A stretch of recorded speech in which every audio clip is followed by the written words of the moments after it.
Bom dia a todos. Como o Arthur falou, vou falar um pouquinho aqui de Brasil e acho interessante até relembrar um pouco do que a gente falou no mês passado, e qual era o nosso modelo aqui de tomada de decisão, né? Acho que a gente deixou muito claro aqui que como que a gente pensa, né, um processo, um modelo mais científico, né, baseado em dados e informações concretas. A ideia sempre foi é, fazer com que as nossas decisões fossem guiadas por fatos, né? E tentar separar ruído, tentar separar idealismos políticos, emoção, medos, achismos. Todo mundo acha alguma coisa, né? Seja por quem vai ganhar a Copa do Mundo, ou quem vai ganhar as eleições, ou quem vai ganhar um jogo de futebol. Todo mundo acha alguma coisa. Afinal de contas, né, a gente acha, e dentro da nossa cabeça pelo menos, a maior probabilidade de acontecer aquele evento, assim, é a gente que acha, né? Então, como a gente acha, na nossa cabeça pelo menos, a probabilidade de acontecer aquele evento é maior porque a gente acha aquilo. E mais do que isso, eu acho que a gente acaba achando o que vai acontecer lá no final dessa árvore, né? Então, o nosso processo aqui, a gente decidiu ir por partes e ir ramo a ramo dessa árvore aqui para tentar separar o vai dar certo, vai dar tudo errado. Não. Então, a gente tentou ir aqui de galho em galho aqui dessa árvore e separar um pouco a emoção, né? Eu acho que depois de uma eleição como foi, todo esse processo político bem nervoso e com muita emoção, idealismos, radicalismos políticos, a gente tentou ir para um processo mais científico aqui, e de ramo a ramo dessa árvore, para tentar tornar o nosso processo aqui o mais frio possível, e imparcial possível, baseado simplesmente em informações concretas. Tá? O fato é que nesse final de ano e início de governo, dentro dessa série, dessa infinidade de ruídos, de sinalizações confusas, a gente teve uma direção, né, uma sinalização mais para o lado ruim.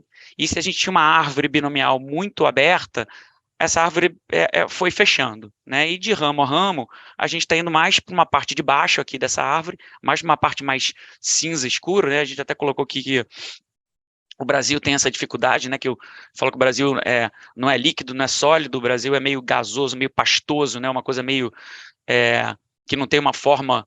Uma forma muito exata. Às vezes ele é líquido, às vezes ele é sólido, às vezes ele, enfim, ele vai para cá e vai para lá. O fato é que o Brasil ele está indo ele sempre foi meio cinza aí, mas as últimas informações que a gente recebeu aqui é que a gente está indo mais para o cinza escuro do que o cinza claro, né? A gente está mais indo para o ramo de baixo aqui dessa árvore.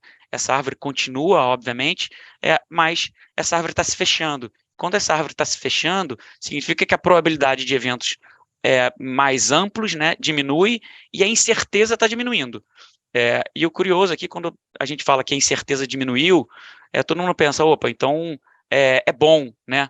Nesse caso aqui, a incerteza está diminuindo, mas está diminuindo porque informações ruins estão se concretizando, né? Apesar de todos esses ruídos aqui, a gente está indo para um ramo mais cinza escuro dessa árvore, né? O perfil do ministro da Fazenda não foi um perfil do ministro da Fazenda muito liberal, com histórico de disciplina fiscal, né? Então, a gente claramente, o lado ruim está se concretizando, ou o lado pior ou menos bom está se concretizando. Essa árvore continua, a gente pode voltar para uma parte mais de cima, né, de cinza mais claro, mas a gente tem que ver aqui, continuar seguindo o nosso processo aqui, ramo a ramo dessa árvore. As informações mais recentes, como eu falei, tem muito ruído aqui, tá? Então, é como se você tivesse pego dois elementos químicos, né? Você balançou e está tendo muito ruído, a gente não sabe para que lado está indo. O fato é que as últimas sinalizações foram muito ruins, né? Revisão de algumas reformas importantes, o ministro Lupe falando uma coisa, o Mercadante falando outra, a Esther Dweck falando uma outra coisa, uma série de relembranças aqui, né, tirando alguns fantasmas aí, nos assombrando de coisas do passado, que claramente não deram certo, como coisas da nova matriz econômica, que levou a gente para a maior recessão da história da economia brasileira, moeda única da América Latina, assim, coisas que claramente se mostraram fracassadas no passado, e as pessoas, enfim, algumas pessoas retirando aí do cemitério alguns zumbis aí nos assombrando, né? Então, assim, tem muito ruído, mas o fato é que os ruídos não são bons, né? Poderiam ser ruídos positivos, mas está tudo indo na direção mais negativa. E em cima disso, obviamente que o mercado reage, né? Então, o mercado antecipou, né, porque ele se lembrou exatamente da nova matriz, aqueles 3, 4 anos ali da nova matriz econômica, onde levou o Brasil para um crescimento muito baixo, queda da produtividade, desemprego alto, inflação mais alta, expectativa de inflação muito alta. Então, assim, o mercado se lembrou, os agentes econômicos se lembraram de tudo que a gente viveu e falou, opa, peraí, eu já vi esse filme antes, deixa eu antecipar. Então, o mercado claramente se antecipou, né, reagiu a todas essas informações confusas, contraditórias, reagiu de maneira justificada, né? Agora, tem muito medo, tem muita emoção aqui nesse primeiro momento. De novo, com razão, porque a nova matriz econômica levou o país de joelhos, né? A economia brasileira ficou de joelhos naqueles três anos ali. Então, o mercado antecipou e começou a precificar o Brasil e a economia e os ativos brasileiros exatamente igual como o Brasil chegou ali naquele momento de nova matriz econômica, né? O real desvalorizou, o pré deu uma esticada como a gente não via há muito tempo, né? O juros real NTNB abriu de maneira absurda, né? Voltou ali para níveis daqueles 3 anos ali da nova matriz econômica, bolsa caiu, dólar subiu, a gente viu tudo isso que aconteceu aí, e a gente teve esse início aí, final de ano e esse início de ano de maneira muito muito caótica, né? E agora que depois dos mercados já reagindo, né? Próximo o slide a gente também viu o Brasil, a Bolsa Brasileira descolando, a moeda brasileira descolando do resto do mundo, né? A performance do real, a performance da Bolsa Brasileira bem aquém dos seus pares e das principais bolsas do mundo. Mas o que a gente tem que se perguntar é que, a partir de agora, né, qual é o caminho que o Brasil vai tomar daqui para frente, né? Depois desse início e esses ruídos muito ruins, né? E a sinalização muito ruim aqui desse final de ano, sinalizando o início de ano, o início de governo bem incerto, né? Qual é a nossa visão para o Brasil daqui para frente, né? Então, passar aqui de volta a palavra para o Arthur, para ele responder essa pergunta fácil. Bom, gente, então vamos lá. Eu vou contar uma historinha para vocês, uma historinha de um país que eu vivi, né? Eu estou no mercado há 28 anos, e eu vou contar a historinha desse país no qual, bom, tudo bem, uma parte da minha carreira importante não foi no Brasil, mas a parte que eu vivi no Brasil, eu vou contar para vocês a historinha desse país que eu vivi, que é um país que a gente pode chamar de mediocristão. O que é o mediocristão, gente? Se a gente passar para o próximo slide, tá? É um país, e aqui eu comecei em 94 no mercado, tá? Então, pô, já dá para ver a idade, né? Já é uma coisa. Mas assim, quando você olha, você fala assim, bom, ok, vamos ver como é que o Brasil cresceu ao longo desses 28 anos, né, de carreira, né? O Brasil cresceu, o seu PIB per capita, 1,24%, gente. Isso é uma tragédia. Assim, isso não é nada, entendeu?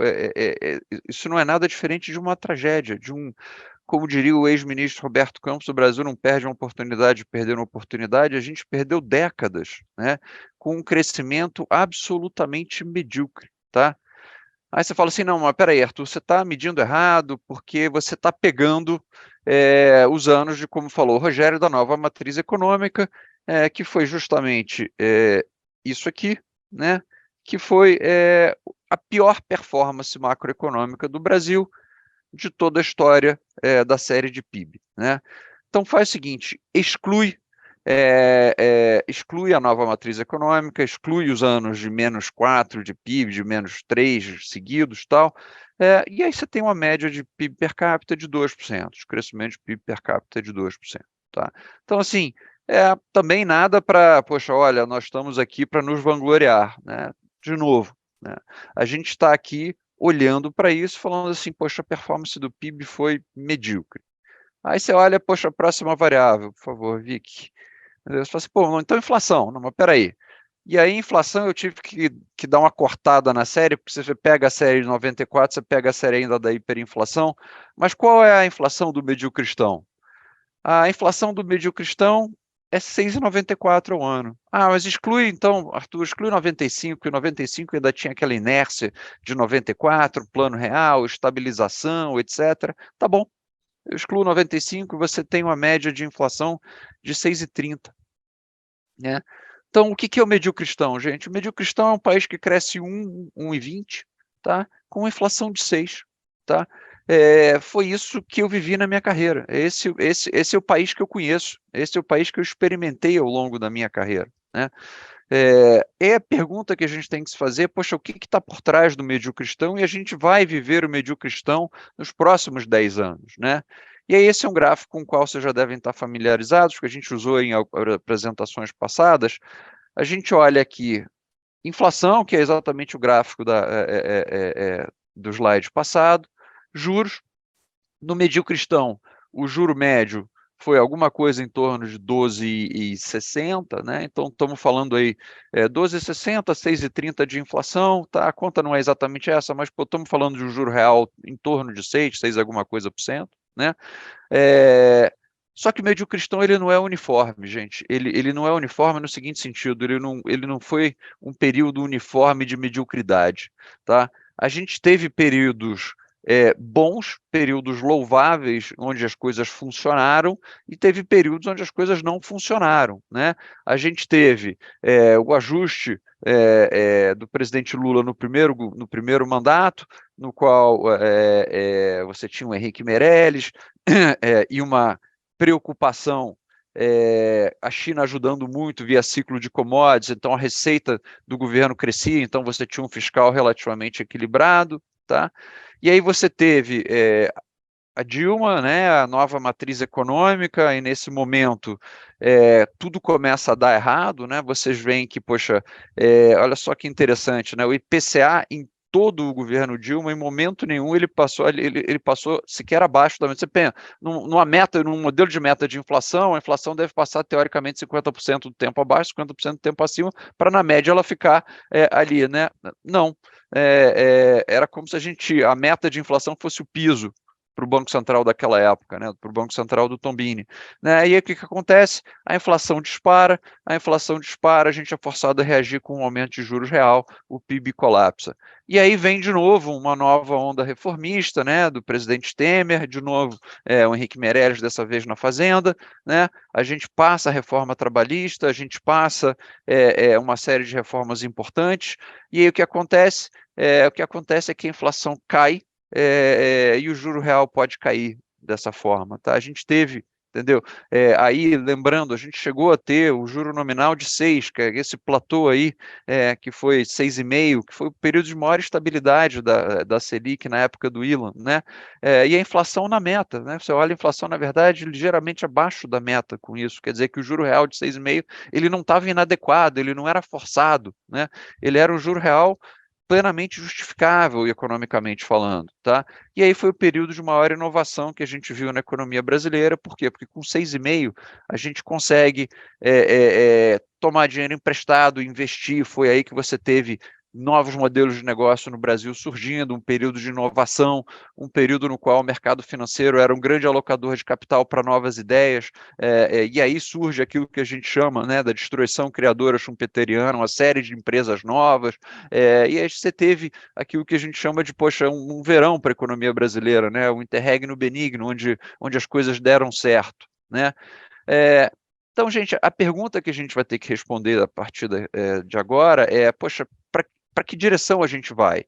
E uma pergunta que é razoável é a seguinte, mas, Arthur, o que está atrás? O que está por trás do mediocristão? Por que mediocristão acontece?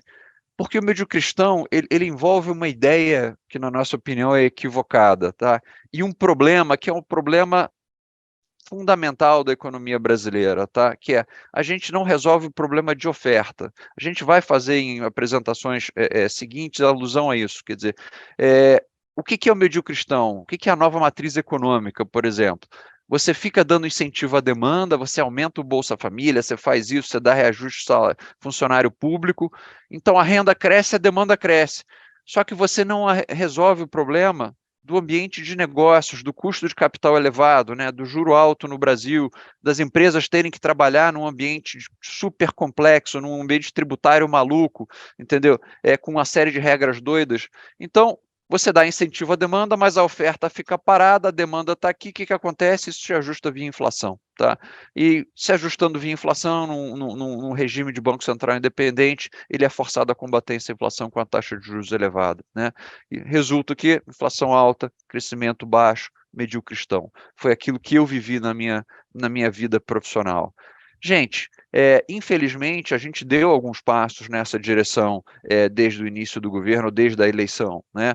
A gente voltou a falar em aumento de gastos do governo, que, de novo, a gente tem que ter uma discussão democrática sobre os aumentos de gastos? Tem. Alguns desses gastos são socialmente justificáveis? São. Mas não dá para gastar dinheiro que a gente não tem, gente. Assim, a gente tem que entender isso, né? Que, apesar de tudo, né, seria ótimo a gente poder gastar um pouco mais em saúde, a gente poder revisitar, entendeu? O modelo que a gente tem de educação, seria ótimo a gente poder fazer isso tudo, mas a gente não tem esse dinheiro nesse momento, entendeu? E a gente tem, por outro lado, uma oportunidade de ouro, que é a seguinte: qual seria, se a gente acreditasse no funcionamento normal do mercado, numa economia capitalista, a trajetória da economia brasileira durante esse ano, tá? Se a gente não fizesse uma besteira no fiscal, a economia brasileira ia desacelerar ao longo do primeiro semestre, tá? Esse ia ser o período ruim de ajuste, por quê? Porque a Selic funciona, né? A taxa de juros alta funciona, a economia desaceleraria ao longo do primeiro semestre, isso colocaria um controle, uma pressão na inflação para baixo, né? A inflação iria convergir ao longo do ano, não é aquela inflação colapsa, mas ao longo do ano ela convergiria para a meta. A gente tinha uma inflação de alguma coisa em torno de 5,5% para esse ano, 5,60%, 5,70%. Então, você com 13,75 de juros e uma inflação de 5,70, você está com um juro real muito acima do juro de equilíbrio. O Banco Central, em junho, já tinha sinalizado, olha, a partir de junho, moçada, pode ficar tranquilo que a gente começa a cortar a taxa de juros. E aí você voltava ao ciclo de crescimento, a exemplo do que a gente espera para a economia americana ao longo do final do ano, você voltava para um ciclo de crescimento mais equilibrado, você voltava para um ciclo de crescimento com a inflação sob controle, e esse ciclo de crescimento era puxado pelo setor privado. Por quê? Porque a taxa de juros cadente fazia você voltar a ter um novo ciclo de investimento. Tá? Então, era só você, basicamente, enquanto governo, não atrapalhar. Tá? Deixa o funcionamento normal da economia acontecer, que você vai ter um primeiro semestre, que não vai ser o primeiro semestre dos nossos sonhos em termos de crescimento, etc., mas você teria uma economia acelerando ao longo do segundo semestre, com uma taxa de juros menor e uma economia mais equilibrada em termos de desequilíbrio entre demanda e oferta. Tá? A gente vai estragar isso com o fiscal fora, entendeu, daquilo que o mercado tolera? Vamos ver isso agora. Tá? Mas essa é a discussão, entendeu? Como é que fica a dívida do Brasil? Então, assim, a gente vai ter uma dívida, como a gente já tem falado, o que importa para solvência e para ativos no curto prazo, prêmio de risco é o fiscal, fiscal, fiscal. A gente vai ter uma dívida do governo cadente, a gente vai ter uma dívida estável ou a gente vai ter uma dívida fora de controle. O ministro Haddad, a gente já anunciou os gastos, o ministro Haddad vai anunciar ao longo desse ano, entendeu? Ao longo desse ano, desculpa, ao longo dessa semana, um pacote de como que a gente vai equilibrar isso. A gente já disse quando a gente vai gastar, a gente vai ter que dizer agora de onde é que vai vir o dinheiro. Tá? Então, vamos ver o que vem nessa semana, mas os primeiros sinais, como disse o Rogério, não foram, assim, não dá para adorar a pílula, os primeiros sinais foram ruins.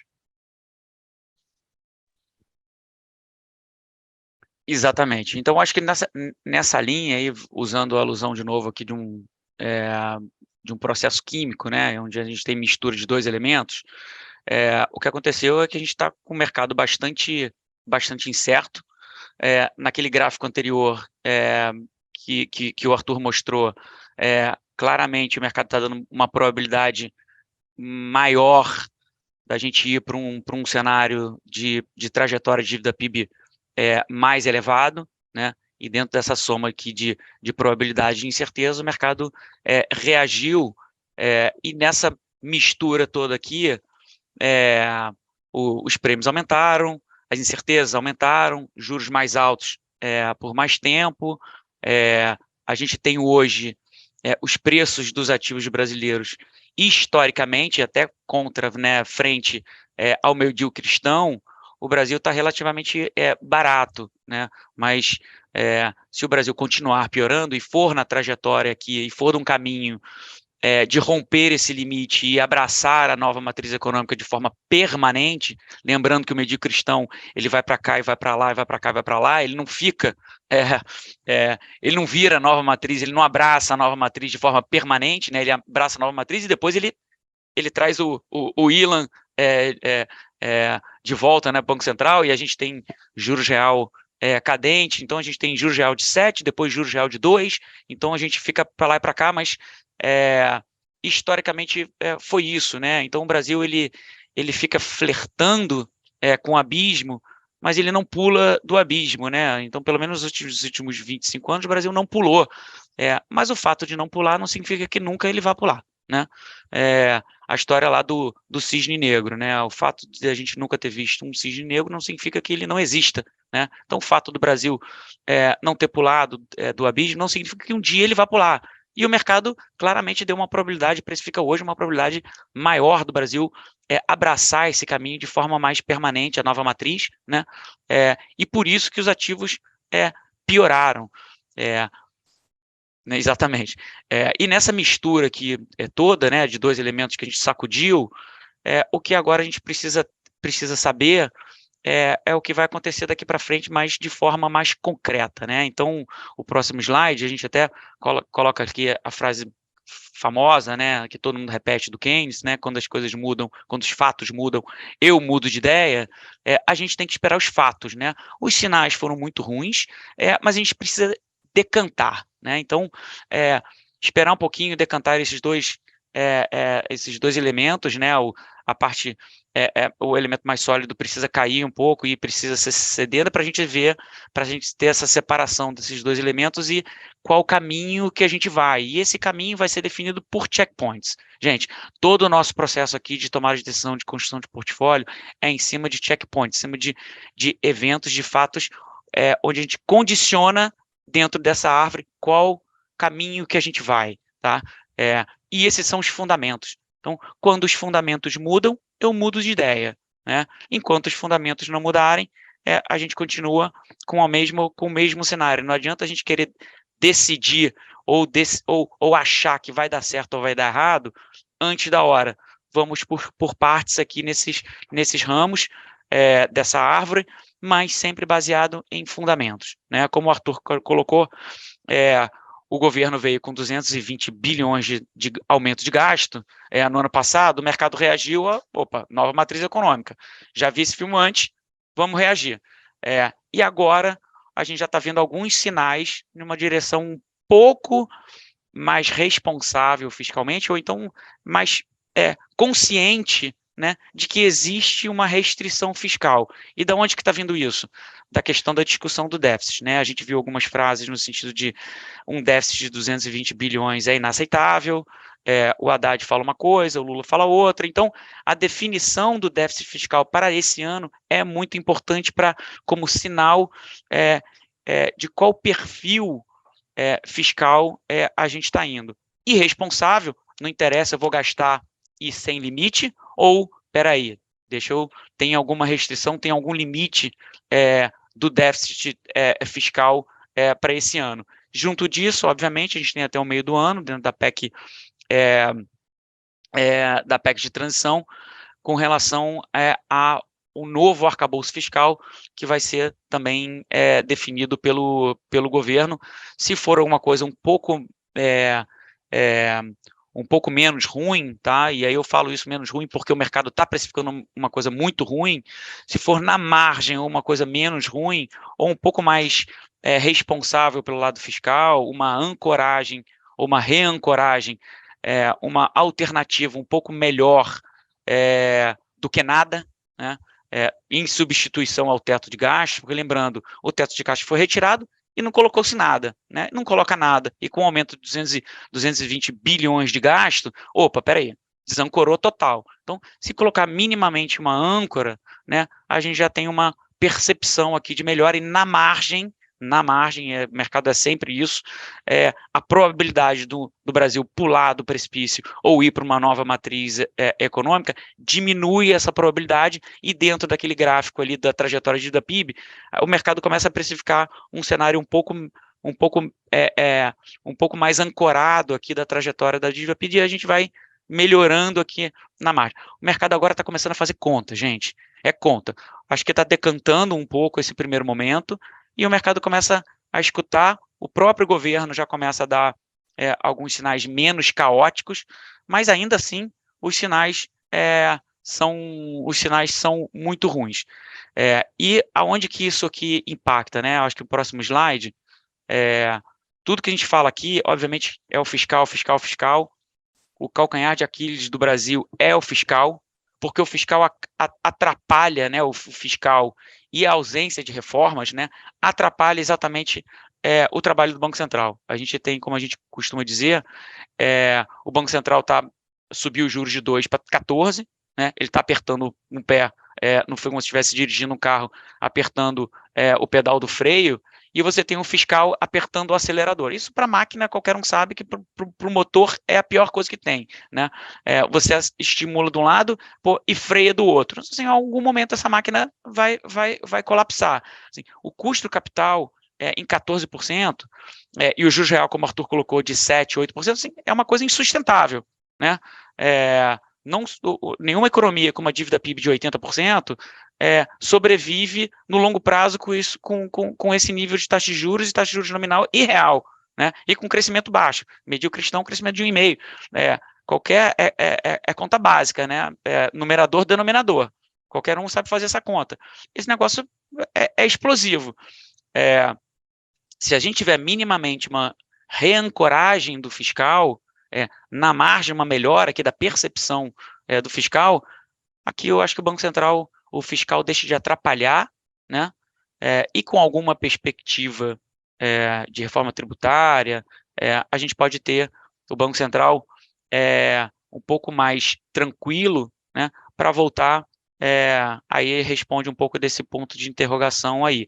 Obviamente o mercado reagiu e tirou qualquer corte de Selic para o futuro, né? Em algum momento até colocou alta de Selic, e faz total sentido, né? Gastando mais, expectativa de inflação já começou a subir, né? A gente tinha um processo desinflacionário acontecendo, e que foi abortado depois de todas essas coisas meio alopradas aí pelo lado do fiscal, sem nenhuma alusão aos aloprados. Mas a expectativa de inflação, as expectativas de inflação começaram a subir de 2024, 25 e 26, né, atrapalhando o trabalho do Banco Central por causa dessa falta de ancoragem aqui do fiscal de longo prazo. A gente voltando a ter isso, pode ser que abra espaço aqui para mais, no final do ano, a política monetária aqui ser, na margem, ligeiramente afrouxada. Mas isso aqui é condicionado, tá? Condicionado ao fiscal, condicionado ao arcabouço, condicionado a reformas, condicionado a esses dois pontos aí também, que é qual é o perfil do diretor de política monetária que vai ser indicado para o Banco Central, né? O Bruno Serra está saindo, e o Roberto Campos Neto vai indicar obviamente, com o ok do Haddad, e a gente tem que ver qual vai ser esse perfil. E por que isso é importante? Porque vai ser também mais ou menos a direção do substituto, né? Quem vai sentar na cadeira do Roberto Campos Neto no final de 24. Isso tudo é muito importante para ter um pouco desse somatório, né? Do fiscal e monetário, que é a política econômica do governo, mais distante ou mais perto do pesadelo da nova matriz econômica, né? Quanto mais distante, eu acho que o mercado melhora. Quanto mais perto desse somatório de fiscal e monetário, o mercado piora.